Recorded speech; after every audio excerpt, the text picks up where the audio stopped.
നമസ്കാരം കൂട്ടുകാരെ. ഇന്ന് നമ്മൾ ചർച്ച ചെയ്യുന്നത് കുറച്ച് ദൈവികമായിട്ടുള്ള കാര്യങ്ങളാണ്. ദൈവത്തെ സ്നേഹിക്കുന്നവരും ദൈവത്തെ വസ്ത്രമായിട്ട് ഉടുക്കുന്നവരും തമ്മിലുള്ള ഒരു പോരാട്ടം. ഒപ്പം നമ്മുടെ പഴയ നടിയായിട്ടുള്ള ദിവ്യ ഉണ്ണിയും ഒരു സൈഡിലുണ്ട്. ഇതിപ്പോ ഭക്തിയാണോ അതോ ഭക്തി എന്ന ലേബലിലുള്ള ഷോ ആണോ എന്ന് പ്രേക്ഷകർ തീരുമാനിക്കണം. സംഭവം നമ്മുടെ ദിവ്യ ഉണ്ണി ഗുരുവായൂരിലെ മോളെയും കൊണ്ട് ഡാൻസ് കളിക്കാൻ വന്നതാണ്. പക്ഷെ മലയാളിയല്ലേ, വെറുതെ വിടുമോ? കമന്റ് ബോക്സ് തുറന്നാൽ മൊത്തം ഉമാ തോമസ് ആണ്. ഗിന്നസ് റെക്കോർഡ് വേദിയിൽ ഉമാ തോമസ് MLA ഒന്ന് തെന്നി വീണപ്പോൾ അന്ന് അവിടെ ഇരുന്ന ഒരു തമ്പുരാട്ടിയും തിരിഞ്ഞു നോക്കിയില്ല എന്നൊരു ആക്ഷേപം അന്ന് മുതലുണ്ടല്ലോ.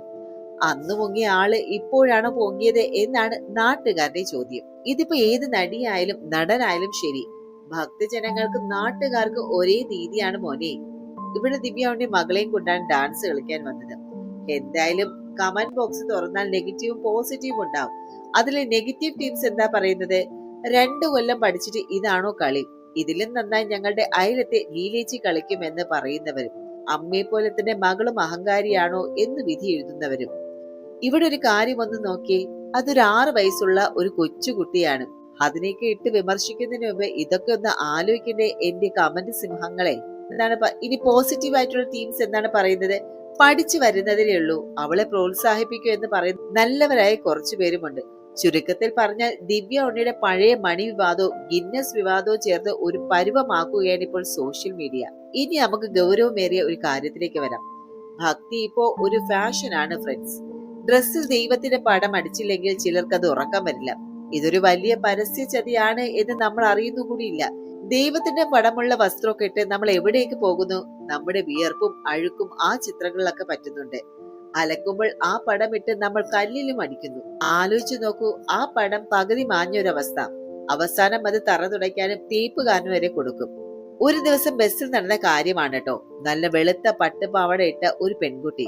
പാവാടയുടെ അറ്റത്താണെങ്കിൽ മുഴുന്നുകളെ കൃഷ്ണരൂപങ്ങൾ. അവൾ ബസ്സിൽ ഇരുന്നപ്പോൾ ആ രൂപങ്ങളെല്ലാം ബസ്സിന്റെ തറയിൽ കിടന്ന് ഇഴയുകയാണ്. ആളുകൾ തുപ്പുന്ന പലയിടങ്ങളിൽ നിന്ന് ചെരുപ്പിൽ അഴുക്കും കാഷ്ടവും ചവിട്ടി കയറുന്ന ആ തറയിലൂടെ ഭഗവാന്റെ രൂപം വലിച്ചിഴക്കപ്പെടുകയാണ്. ഇതാണോ നിങ്ങളുടെ ഫാഷൻ? ചെരുപ്പിട്ട് ചവിട്ടുന്ന സ്ഥലത്ത് ഭഗവാനെ കൊണ്ടുവയ്ക്കുന്ന വിഡ്ഢിത്തം ഇനി എന്നാണ് നമ്മൾ തിരിച്ചറിയുക? ഇനി ഇതിന്റെ മറ്റൊരു വശം നോക്കിയാലോ? ഇതൊരു ഫാഷൻ ആണോ അതോ ഭക്തിയാണോ എന്ന് ചോദിക്കുമ്പോൾ ഇതിനെ സപ്പോർട്ട് ചെയ്യുന്നവരും കുറവല്ല. അവരുടെ വാദങ്ങൾ കേട്ടാൽ അതിലും കുറച്ച് കാര്യമുണ്ടെന്ന് തോന്നും. അതായത് അവർ പറയുന്നത്, ഞങ്ങൾക്ക് ഇഷ്ടമുള്ള ഭഗവാന്റെ ചിത്രം വസ്ത്രത്തിലുള്ളത് ഞങ്ങൾക്ക് ഒരു ആത്മവിശ്വാസമാണ്, ഭഗവാൻ എപ്പോഴും കൂടെയുണ്ട് എന്ന് തോന്നലാണ് എന്നാണ് അവർ പറയുന്നത്. വെസ്റ്റേൺ കൾച്ചറിലെ ടീഷർട്ടുകൾക്ക് പകരം നമ്മുടെ സ്വന്തം കലകളും ദൈവങ്ങളും വസ്ത്രങ്ങളിൽ വരുന്നത് ഒരു തദ്ദേശീയമായുള്ള മാറ്റമാണെന്നും ഇവർ വാദിക്കുന്നുണ്ട്. പക്ഷേ ഇവർ പറയുന്ന ഈ ഭക്തി ഉണ്ടല്ലോ, വാസ്തവത്തിൽ ആ വസ്ത്രത്തോടുണ്ടോ എന്നാണ് എന്റെ ചോദ്യം. ഭക്തിയുടെ പേരിൽ നമ്മൾ ആ രൂപത്തെ കൂടെ കൂട്ടുന്നു എന്ന് പറയുമ്പോഴും ആ പടം അഴുക്കാകുമ്പോഴോ നമ്മൾ അത് ചവിട്ടുന്നിടത്ത് ഇഴയുമ്പോഴോ ഇവർ പറയുന്ന ഈ ഒരു സാമീപ്യം എവിടെ പോകുന്നു? ഭക്തി എന്നത് ഒരു വികാരമാണ്. അത് പ്രകടിപ്പിക്കാൻ ഭഗവാന്റെ ചിത്രം തന്നെ ഉടുക്കണമെന്നുണ്ടോ? ഇതിനെ സപ്പോർട്ട് ചെയ്യുന്നവർ ചിന്തിക്കേണ്ടത് ഒരൊറ്റ കാര്യമാണ്, സ്നേഹവും ആദരവും ഉണ്ടാവേണ്ടത് ഉള്ളിലാണ്. പുറമെ കാണിക്കുന്ന പ്രശ്നത്തിലല്ല. ആദരവില്ലാത്ത ആരാധനയേക്കാൾ നല്ലത് ആദരവുള്ള മൗനമാണ്. എന്തായാലും അവസാനമായിട്ട് പറയുകയാണെങ്കിൽ, ദിവ്യ ഉണ്ണി എന്ന നടിയോടുള്ള വ്യക്തിപരമായിട്ടുള്ള ഒരു വിരോധമല്ല സോഷ്യൽ മീഡിയയിൽ ഉയരുന്നത്, മറിച്ച് ഭക്തിയെയും കലയെയും പവിത്രമായിട്ട് കാണുന്ന ഒരു ജനതയുടെ പ്രതിഷേധമാണത്. ഇവിടെയാണ് നമ്മൾ തിരിച്ചറിയേണ്ട ഒരു വലിയ പാഠമുള്ളത്.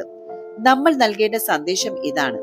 അതായത്, ഗുരുവായൂരപ്പന്റെ നടയിൽ നൃത്തം ചെയ്യുന്നത് പുണ്യമാണ്, പക്ഷെ അതേ ഭക്തി നമ്മുടെ പ്രവൃത്തിയിലും ഉണ്ടാകണം. ഒരു ഗിന്നസ് വേദിയിലായാലും അമ്പലമുറ്റത്തായാലും സഹജീവിയായ ഒരു സ്ത്രീ, അതായത് നമ്മുടെ ഉമാ തോമസ് MLA വീഴുമ്പോൾ കൈപിടിച്ചുയർത്താൻ തോന്നാത്ത ആ ഭക്തിയെ ജനങ്ങൾ ചോദ്യം ചെയ്യും. കാരണം മാനവ സേവയാണ് മാധവ സേവ എന്ന് വിശ്വസിക്കുന്നവരാണ് ഭക്തർ. പിന്നെ ദിവ്യ ഉണ്ണി ആയാലും മറ്റാരായാലും ദൈവചിത്രങ്ങൾ വസ്ത്രത്തിൽ പതിപ്പിച്ച് അത് സ്റ്റേജിലും പൊതുമധ്യത്തിലൊക്കെ കൊണ്ടു നടക്കുന്നത് ഭക്തിയല്ല. നമ്മൾ മുന്നേ പറഞ്ഞ തന്നെ ബസ്സിലെ ആ ഒരു അനുഭവം, കൃഷ്ണരൂപങ്ങൾ അഴുക്ക് പുരണ്ട തറയിൽ കിടന്ന് ഇഴയുന്നത് കണ്ടില്ലെന്ന് നടിക്കുന്നത് കടുത്ത അവഹേളനം തന്നെയാണ്. ഇനി പ്രശസ്തരായവർ എന്ത് ചെയ്താലും അത് ജനങ്ങൾ അനുകരിക്കും. അതുകൊണ്ട് തന്നെ ദൈവത്തെ ഒരു അലങ്കാര വസ്തുവോ അല്ലെങ്കിൽ ഫാഷനോ ആയി അവതരിപ്പിക്കുമ്പോൾ അതിന് പിന്നിലെ ആത്മീയമായിട്ടുള്ള പരിശുദ്ധി നഷ്ടപ്പെടാതിരിക്കാൻ കലാകാരന്മാർ ശ്രദ്ധിക്കണം. ചുരുക്കത്തിൽ, ഭഗവാനെ വസ്ത്രത്തിൽ തുന്നി പിടിപ്പിക്കുന്നതിനേക്കാൾ നല്ലത് ഭഗവാൻ പഠിപ്പിച്ച നന്മകൾ നമ്മുടെ പെരുമാറ്റത്തിൽ കൊണ്ടുവരേണ്ടതാണ്. ദിവ്യ ഉണ്ണിയുടെ ഡാൻസിനേക്കാൾ ഭക്തർ ആഗ്രഹിക്കുന്നത് അന്ന് ആ വീഴ്ചയിൽ അവർ കാണിക്കേണ്ടിയിരുന്ന ഒരു ചെറിയ കരുതലിന് വേണ്ടിയാണ്. വിശ്വാസം ഫാഷനായിട്ട് മാറ്റുന്നവർ ഒരു നിമിഷം ചിന്തിക്കുക, നിങ്ങൾ ആദരവാണോ അതോ അവഹേളനമാണോ നൽകുന്നത് എന്നുള്ളത്. അതുകൊണ്ട് തന്നെ ഇതിനെ വെറും ഒരു സൈബർ ആക്രമണമോ അല്ലെങ്കിൽ ട്രോളോ ആയിട്ട് തള്ളിക്കളയാൻ കഴിയില്ല. ദിവ്യ ഉണ്ണിയെ പോലെ പ്രശസ്തരായവർ മനസ്സിലാക്കേണ്ട ഒരു കാര്യമുണ്ട്. ജനങ്ങൾക്ക് നിങ്ങളോടുള്ള വെറും ഒരു സിനിമ ആരാധന മാത്രമല്ല, നിങ്ങൾ പ്രതിനിധാനം ചെയ്യുന്ന കലയോടും ഭക്തിയോടുമുള്ള ഒരു ബഹുമാനമാണ്. ആ ബഹുമാനത്തിന് വിള്ളൽ വീഴുമ്പോഴാണ് പഴയ കണക്കുകൾ പോലും ആളുകൾ വീണ്ടും വലിച്ചഴിക്കുന്നത്. ഭക്തിയെ ഒരു കച്ചവട ചരക്കാക്കി മാറ്റുന്ന ടെക്സ്റ്റൈൽസ് കമ്പനികളും അത് ഫാഷനാക്കി മാറ്റി നടക്കുന്ന സെലിബ്രിറ്റികളും ഒരു കാര്യം തിരിച്ചറിയണം. പവിത്രമായിട്ടുള്ള ഭഗവാന്റെ രൂപങ്ങൾ പാവാടയുടെ അറ്റത്തും വസ്ത്രങ്ങളിലും തുന്നിപ്പിടിപ്പിച്ച് അഴുക്കിലും ചെളിയിലും വലിച്ചിഴക്കുന്നത് ആരാധനയല്ല, അത് അഹങ്കാരമാണ്.